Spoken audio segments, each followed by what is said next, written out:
सच जरूरी है। ये है MNS न्यूज नेटवर्क और आप देख रहे हैं MNS न्यूज टीवी। मैं हूँ आपके साथ सोनल। तो आइए देखते हैं आज कुछ खास खबर। क्या 11 जून को सचिन पायलट कांग्रेस छोड़ देंगे? करीबी विधायक ने किया बड़ा दावा। राजस्थान में मंत्री मुरारी लाल मीणा ने सचिन पायलट द्वारा अलग पार्टी बनाने की अटकलों को खारिज करते हुए इसे निराधार बताया है। मीणा ने कहा कि सचिन पायलट का कांग्रेस छोड़ने का कोई इरादा नहीं है। उन्होंने कहा, हम सभी कांग्रेस पार्टी के सिपाही हैं। दो नेताओं ने पार्टी आलाकमान से मुलाकात की है, हम सब मिलकर लड़ेंगे। दरअसल मीणा पायलट खेमे से है और 2020 के विद्रोह के दौरान मानेसर में उनके साथ थे। उन्होंने कहा, हर साल 11 जून को हम सभी राजेश पायलट को उन पुण्यतिथि पर श्रद्धांजलि देते हैं। वह एक किसान नेता थे। हर साल एक शोक सभा आयोजित की जाती है और इस साल भी ऐसा ही होगा। उन्होंने ये भी कहा कि पायलट के दूसरी पार्टी बनाने की अटकलें निराधार है। कयास पर लगाया विराम। कयास लगाए जा रहे हैं कि 11 जून को पायलट अपनी एक अलग पार्टी बनाएंगे।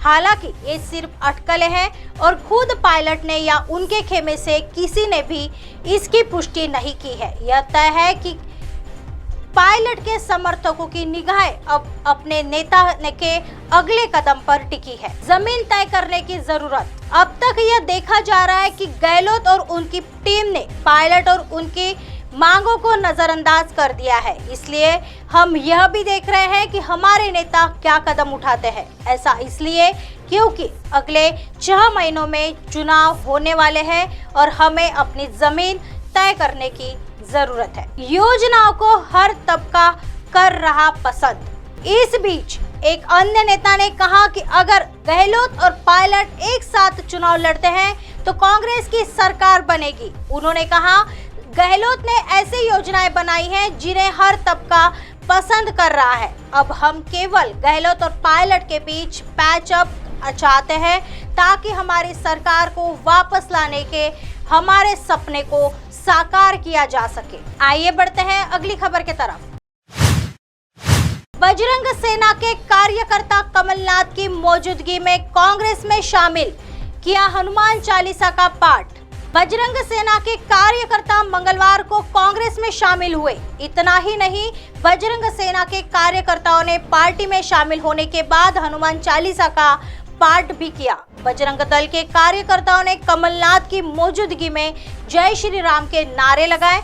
वहीं इस मौके पर मध्य प्रदेश के पूर्व मुख्यमंत्री और राज्य पार्टी प्रमुख कमलनाथ ने कहा, बजरंग सेना ने आज कांग्रेस को समर्थन दिया है। उन्होंने सच्चाई का साथ दिया है।